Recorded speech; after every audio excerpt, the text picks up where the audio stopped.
Welcome back to Wander and Wonder, Storytime with Priscilla.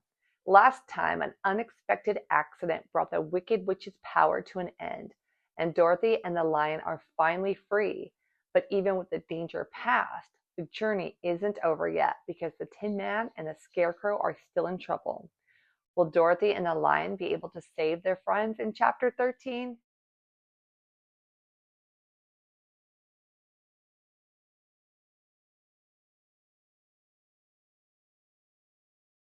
Chapter 13: The Rescue. The Cowardly Lion was much pleased to hear that the Wicked Witch had been melted by a bucket of water, and Dorothy at once unlocked the gate of his prison and set him free.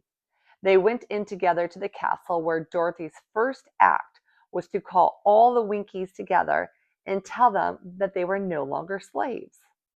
There was a great rejoicing among the yellow Winkies, for they had been made to work hard during many years for the Wicked Witch, who had always treated them with great cruelty. They kept this day a holiday then and ever after, and spent the time in feasting and dancing. "If our friends, the Scarecrow and the Tin Man, were only with us," said the Lion, "I should be quite happy." "Don't you suppose we could rescue them?" asked the girl anxiously. "We can try," answered the Lion. So they called the yellow Winkies and asked them if they would help to rescue their friends, and the Winkies said that they would be delighted to do all in their power for Dorothy, who had set them free from bondage. So she chose a number of the Winkies who looked as if they knew the most, and they all started away. They traveled that day and part of the next until they came to the rocky plain where the Tin Man lay, all battered and bent. His axe was near him, but the blade was rusted and the handle broken off short. The Winkies lifted him tenderly in their arms and carried him back to the yellow castle again, Dorothy shedding a few tears by the way at the sad plight of her old friend, and the Lion looking sober and sorry. When they reached the castle, Dorothy said to the Winkies, "Are any of your people tinsmiths?" "Oh, yes, some of us are very good tinsmiths," they told her. "Then bring them to me," she said. And when the tinsmiths came, bringing with them their tools and baskets, she inquired, "Can you straighten out those dents in the Tin Man and bend him back into shape again, and solder him together where he is broken?" The tinsmiths looked the woodman over carefully and then answered that they thought they could mend him so he would be as good as ever. So they set to work in one of the big yellow rooms of the castle and worked for 3 days and 4 nights, hammering and twisting and bending and soldering and polishing and pounding at the legs and body and head of the Tin Man, until at last he was straightened out into his old form, and his joints worked as well as ever.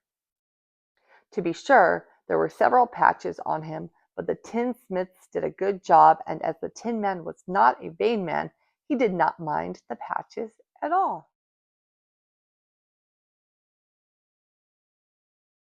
When at last he walked into Dorothy's room and thanked her for rescuing him, he was so pleased that he wept tears of joy, and Dorothy had to wipe every tear carefully from his face with her apron, so his joints would not be rusted. At the same time, her own tears fell thick and fast at the joy of meeting her old friend again, and these tears did not need to be wiped away. As for the Lion, he wiped his eyes so often with the tip of his tail that it became quite wet, and he was obliged to go out into the courtyard and hold it in the sun till it dried. "If we only had the Scarecrow with us again," said the Tin Man when Dorothy had finished telling him everything that had happened, "I should be quite happy." "We must try to find him," said the girl. So she called the Winkies to help her, and they walked all that day and part of the next until they came to the tall tree in the branches of which the winged monkeys had tossed the Scarecrow's clothes. It was a very tall tree, and the trunk was so smooth that no one could climb it. But the Tin Man said at once, "I'll chop it down, and then we can get the Scarecrow's clothes." Now, while the tinsmiths had been at work mending the Tin Man himself, another of the Winkies, who was a goldsmith, had made an axe handle of solid gold and fitted it to the Tin Man's axe instead of the old broken handle. Others polished the blade until all the rust was removed and it glistened like a burnished silver. As soon as he had spoken, the Tin Man began to chop, and in a short time the tree fell over with a crash, whereupon the Scarecrow's clothes fell out of the branches and rolled off on the ground. Dorothy picked them up and had the Winkies carry them back to the castle, where they were stuffed with nice, clean straw, and behold, here was a Scarecrow as good as ever, thanking them over and over again for saving him.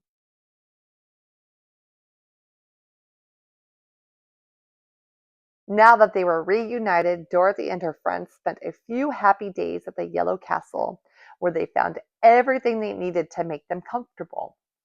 But one day the girl thought of Aunt Em and said, "We must go back to Oz and claim his promise."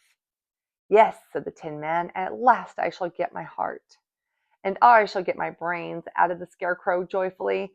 "And I shall get my courage," said the Lion thoughtfully.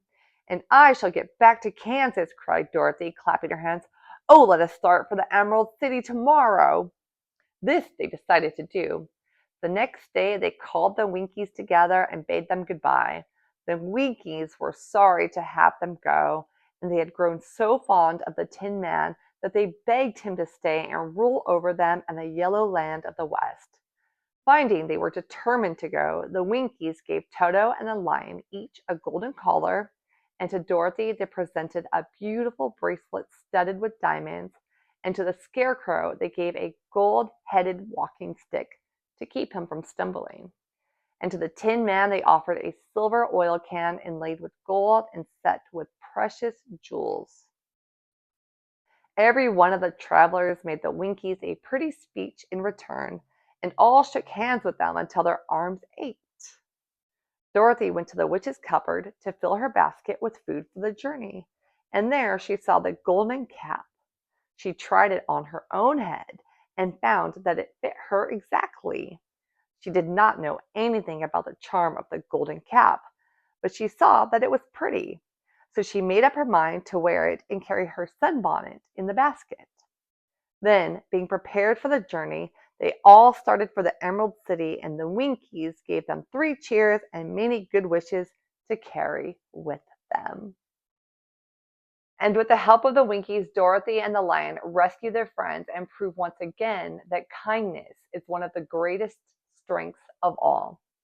Thank you for joining me on this adventure today. If you like the story and want to hear more, don't forget to like, subscribe, and share with a friend. Bye.